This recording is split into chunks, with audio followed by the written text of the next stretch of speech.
Welcome back to the channel. I am Stache, gamer, collector, and someone who still believes the PlayStation 2 is one of the greatest consoles ever made. If you enjoy revisiting nostalgic PS2 titles, discovering hidden gems, or learning about the design behind some of the more unusual titles in the PS2 library, make sure you subscribe.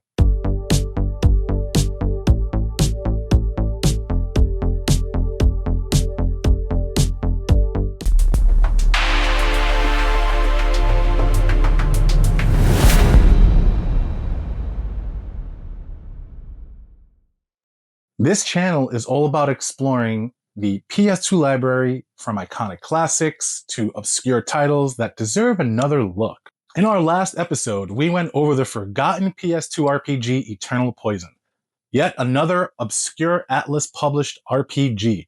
You can check that video out right here. Tsugunai Atonement is definitely one of those obscure PS2 Atlus RPG games.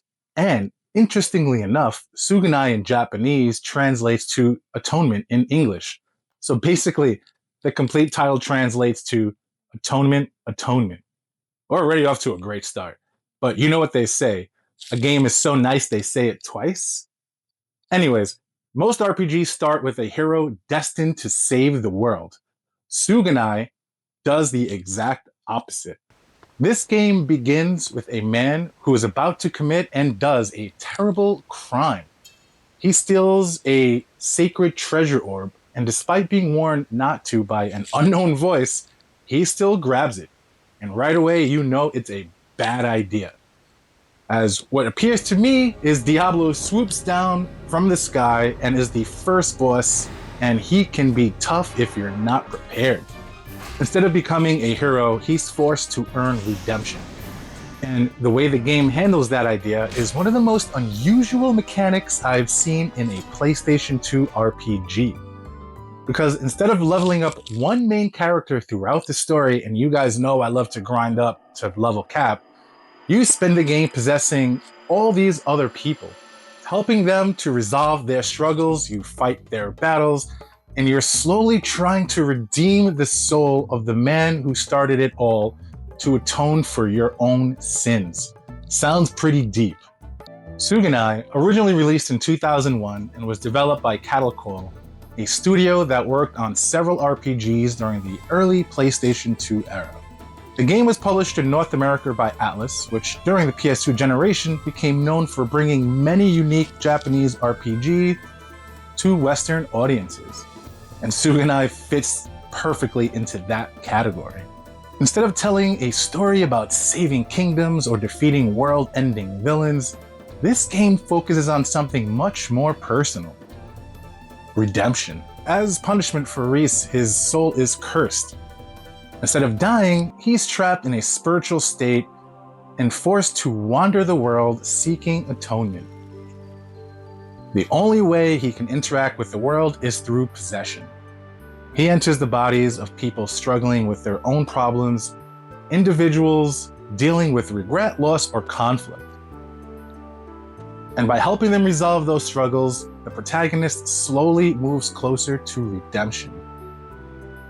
It's a very different tone compared to most RPGs. You're not conquering any kingdoms, you're helping people rebuild their lives. All with the help of a very unusual gnome named Navi, who may or may not have a drinking problem. Navi explains to Reese that to return to his body, he must heal the hearts of the people of Walondia, and teaches him that the only way to do this is by possessing the bodies of those filled with sadness or anger. The possession system is what makes Tsugunai stand out. Instead of controlling that one main character throughout the entire game, you are constantly taking control of different hosts. Each host character has their own combat abilities, equipment and weapons, and a combat role. So every time the story shifts to a new character, the gameplay shifts too. One character might specialize in physical attacks, another might rely on magic, and another might function more defensively. This design keeps the game feeling fresh because you're not simply leveling one character, you're learning how to play multiple characters effectively. And narratively, it reinforces the theme of the game. Reese can only redeem himself by helping others. Now, my favorite of all characters that you can possess is Ficella. With her spear, weapon, and deep branching story, I found myself looking forward to possessing her again and again. Another interesting part is equipping magic runes and amulets. Familiar to Final Fantasy VII's materia slotting, except you have to be able to fit shapes of the runes into the amulet either by rotating them or making room for it, like a puzzle. Definitely a unique angle on equipping magic. Combat in Tsugunai follows a traditional turn-based RPG structure, but it includes a few mechanics that add extra strategy. During battles, characters can choose several defensive options rather than simply absorbing attacks. You literally can parry, which, if you weren't under a rock last year, a mechanic that Clair Obscure made very popular and extremely satisfying. These include: you can guard, which reduces incoming damage. You can do a strage guard, which contributes toward building a strategy gauge used for like a powerful ability. It's kind of like a power meter or super level meter. You can counterattack, which can negate damage, and you can strike back if you time it just right, which is also my personal favorite. But be warned, if you do miss, you actually take extra damage. Backstepping, obviously allowing you to just completely avoid all incoming attacks, but you also don't get to earn gauge meter for your super. What makes this interesting is that defensive decisions become just as important as offensive ones. In some encounters, especially with big boss fights, choosing the right defensive option can completely change the outcome of the battle. And in rare instances, without backstepping or stage guarding or counterattacking, you can literally be one-shotted, which I've learned the hard way. And when you successfully counter an attack and immediately respond with damage, it's incredibly satisfying.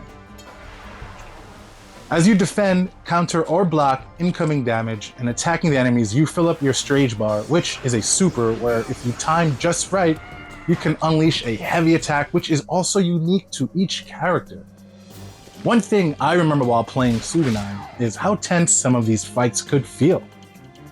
There were definitely moments where I mistimed the counter or chose the wrong defensive option, and suddenly a boss fight that was under control turned into complete chaos. But when you start understanding how those defensive mechanics interact, timing a counterattack perfectly and turning the momentum of the battle around feels fantastic. Quick pause here for a brief moment. If you enjoy exploring the PlayStation 2 library like this, especially unusual RPGs and hidden gems, that's exactly what this channel is about. I love digging into these older PS2 titles and figuring out what made them so unique. So if the PS2 era means as much to you as it does to me, make sure you subscribe so you don't miss the next episode. I upload a new video every Sunday. Alright, back to Tsugunai. Visually, Tsugunai has a more subdued fantasy aesthetic compared to many RPGs from the same era. Towns often feel quiet and reflective rather than bustling. The environments have a slightly melancholic tone, which honestly fits the theme of the game perfectly. This isn't a world filled with heroes. It's a world filled with people dealing with the consequences of their past. The game's music helps reinforce that reflective atmosphere. Instead of constant high-energy battle tracks, many pieces lean toward softer melodies that support the emotional tone of the story.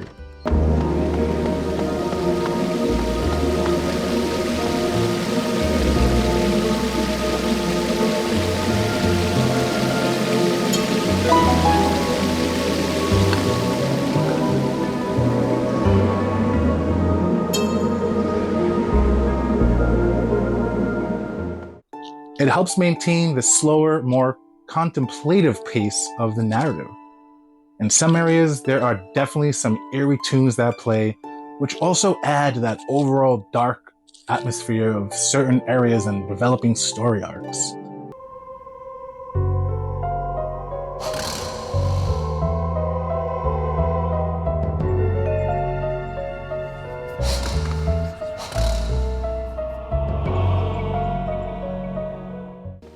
collector's perspective, Tsugunai is a great example of the kind of RPGs Atlus was bringing to the PlayStation 2 during the early 2000s.